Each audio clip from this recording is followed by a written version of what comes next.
Hello everyone. आज हम बात करेंगे बारबिचुरेट्स पॉइजनिंग। ये हमारी टॉक्सिकोलॉजी यूनिट का एक पार्ट है। ओके, हम बारबिचुरेट्स के बारे में बात करेंगे। तो सबसे पहले हम बात करेंगे बारबिचुरेट्स क्या होते हैं। बारबिचुरेट्स सीएनएस डिप्रेसेंट एजेंट्स हैं जो हमारे सीएनएस को डिप्रेस करते हैं, जिसकी वजह से सिडेशन कोज होती है। और ये हिप्नोटिक्स का भी काम करते हैं, मतलब कि हमारे सीएनएस को डिप्रेस करके ये सिडेशन हिप्नोटिक ये काम आते हैं। तो ये डेरिवेटिव है बारबिचूरिक एसिड के। और 1960 से इनको पॉपुलर सिडेटिव और हिप्नोटिक के रूप में हम यूज़ करते हैं। सिडेटिव वो होते हैं जिसमें से हल्की सिडेशन कोज होती है, नींद नहीं आती। और हिप्नोटिक्स होते हैं जिनमें स्लिप आ जाती है किसी पर्सन को। कैन तो ये जो सब्सटेंस होते हैं ये सिडेशन भी कोज करते हैं, और अगर इनकी डोज को थोड़ा हाई कर दे तो ये इंड्यूस करते हैं स्लिप को। मतलब कि स्लिप, अगर इन्हें स्लीपिंग पिल्स की तरह भी यूज़ करते हैं लोग। तो जो इनका काम है, इनके इफ़ेक्ट है वो सिडेशन से शुरू होके और एंजाइटी को रिड्यूस करने के लिए, और फिर अनकॉन्शियसनेस, और ultimately death due to respiratory और कार्डियोवैस्कुलर फेलियर। मतलब सबसे पहले सिडेशन कोज करेंगे, फिर धीरे धीरे एंजाइटी कम होगी, उसके बाद पेशेंट है जो वो अनकॉन्शियस हो जाएगा, और बाद में उसकी रेस्पिरेटरी और कार्डियोवैस्कुलर फेलियर से डेथ भी हो सकती है। इसके यूजेस क्या हैं बारबिचुरेट्स के? ये सिडेटिव और हिप्नोटिक की तरह यूज़ होते हैं। प्री ऑपरेटिव सिडेशन, मतलब कि ऑपरेशन से पहले जब पेशेंट को बेहोश किया जाता है तो उसको सिडेशन के लिए जो दी जाती है मेडिसिन, वो बारबिचुरेट्स देते हैं। और सीजर्स जो डिसऑर्डर होता है एपिलेप्सी, उसके ट्रीटमेंट में भी बारबिचुरेट्स यूज़ होते हैं। उसके बाद है बारबिचुरेट्स की क्लासिफिकेशन। तो बारबिचुरेट्स मेनली 4 टाइप के होते हैं: long acting, intermediate acting, short acting, ultra short acting. Long जो काफ़ी लंबे टाइम तक काम करते हैं, इंटरमीडिएट जो शॉर्ट और लॉन्ग के बीच के ड्यूरेशन में काम करते हैं, और अल्ट्रा शॉर्ट जो बहुत ही कुछ घंटे कह सकते हैं या फिर 1 घंटे के लगभग जो काम करते हैं, बहुत कम टाइम के लिए। उसके बाद है बारबिचुरेट्स की पॉइजनिंग। जो बारबिचुरेट्स की पॉइजनिंग है वो मेनली किस वजह से होती है? क्योंकि रेडली अवेलेबल होते हैं, तो इनकी पॉइजनिंग इसका चांसेस इससे इंक्रीज़ होते हैं। पर जो मोस्ट ऑफ केसेस है वो सुसाइडल है, मतलब पर्सन जो है सुसाइड करने के लिए इनको यूज़ करते हैं। लेकिन कई बार जो क्या होता है, एरर से बच्चे जिन्हें पता भी नहीं होता वो कई बार इनको ले लेते, तो उनके अंदर बारबिचुरेट्स की पॉइजनिंग हो जाती है। और जो शॉर्ट एक्टिंग वाले बारबिचुरेट्स हैं वो ज़्यादा डेंजरस है as compare to long acting. मतलब कि शॉर्ट एक्टिंग वाले ज़्यादा हमें हार्म कर सकते हैं as compare to long acting. और जो एक्यूट बारबिचुरेट पॉइजनिंग है उसमें शॉक और एनोरेक्सिया बहुत जल्दी होते हैं।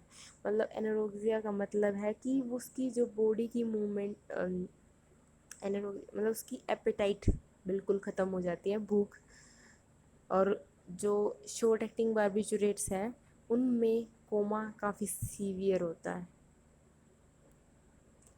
उसके बाद जो पॉइजनिंग है उसके इफ़ेक्ट्स क्या क्या होंगे? तो जो पर्सन, अगर किसी में टॉक्सिसिटी होगी तो उसके टॉक्सिक इफेक्ट क्या क्या आएंगे? वो आएंगे, उसकी जो स्पीच है वो स्लर्ड हो जाएगी, एटेक्शिया, उसकी बॉडी की मूवमेंट अनकंट्रोल्ड होंगी, उसको लिथार्जी मतलब कि उसको थकान होगी, कन्फ्यूज़न होगा, सर में दर्द होगा। निस्ट्रागेमस होता है आई की मूवमेंट्स, वो कंट्रोल्ड नहीं होंगी। सीएनएस डिप्रेशन, कोमा, मतलब जो हमारा सेंट्रल नर्वस सिस्टम है उसमें डिप्रेशन होगा, पर्सन को कोमा हो जाएगा, और वो शॉक की कंडीशन में भी जा सकता है। तो प्यूपिल्स हैं हमारे, वो सबसे पहले वो कंट्रिक्ट करेंगे, बाद में वो डायलेट होना शुरू हो जाएंगे due to because of hypoxia. जब हमारी बॉडी के अंदर ऑक्सीजन का लेवल कम हो जाता है और CO2 का बढ़ जाता है, तो उस कंडीशन को हाइपोक्सिया बोलते हैं। उस कंडीशन में हमारे पीपल्स डायलेट करना शुरू कर देंगे। हाइपोथर्मिया को इफ़ेक्ट है इसका, इसमें बॉडी का टेम्परेचर बिल्कुल डाउन हो जाता है, गिर जाता है। क्यूटेनियस विलाई या ब्लिस्टर्स हम बोल सकते हैं, मतलब कि स्किन पे इरप्शंस हो सकते हैं। ब्लिस्टर्स जिन्हें हम बोलते हैं, और किसी पर्सन की डेथ हो सकती है उसकी रेस्पिरेटरी अरेस्ट से या फिर कार्डियोवैस्कुलर कोलैप्स से। अगर उसकी रेस्पिरेटरी सिस्टम या फिर उसका कार्डियोवैस्कुलर सिस्टम काम करना बंद कर देगा तो उससे उसकी डेथ हो जाएगी पर्सन की। उसके बाद हम बात करेंगे उसके मैनेजमेंट कह सकते हैं, उसका ट्रीटमेंट कह सकते हैं कि अगर किसी पर्सन के अंदर पॉइजनिंग है तो हम उसको कैसे मैनेज करेंगे। तो इसके लिए स्कैंडिनावियन मेथड है। इसमें सबसे पहले हम क्या करेंगे, जो पर्सन अगर हमें पता चल गया कि इसने बारबिचुरेट्स ले रखे हैं, इसके अंदर बारबिचुरेट्स की पॉइजनिंग है, उसको हम हॉस्पिटलाइजेशन कर देंगे। फिर उसको सपोर्ट करेंगे उसके वाइटल फंक्शन जैसे कि बीपी, उसका कार्डियोवैस्कुलर सिस्टम, मतलब कि हार्ट काम करना, रेस्पिरेटरी सिस्टम में, इन सब को हम इन वाइटल्स फंक्शंस को सपोर्ट करेंगे। प्रिवेंट फर्दर एब्जॉर्प्शन, और हम जो पॉइज़न है उसका फर्दर एब्जॉर्प्शन रोकने की कोशिश करेंगे, जैसे कि एमएसएस अगर उसको वोमिटिंग करवा के, चारकोल वगैरह दे के, और डायलिसिस मतलब सॉरी गैस्ट्रिक लेवल्स करवा के, इन सब से हम पेशेंट का फर्दर एब्जॉर्प्शन प्रिवेंट कर सकते हैं। इंक्रीज एलिमिनेशन ऑफ ड्रग्स, जैसे कि हीमोडायलिसिस, कई तरह की डायलिसिस होती है, उनकी हेल्प से हम इसका एलिमिनेशन को इंक्रीज़ करवा देंगे ताकि जो बॉडी में पॉइज़न है वो बाहर निकल जाए और उसके टॉक्सिक इफ़ेक्ट कम होने शुरू हो जाए, या फिर हम उसकी टॉक्सिसिटी को कम करते जाए, प्रिवेंट करते जाए।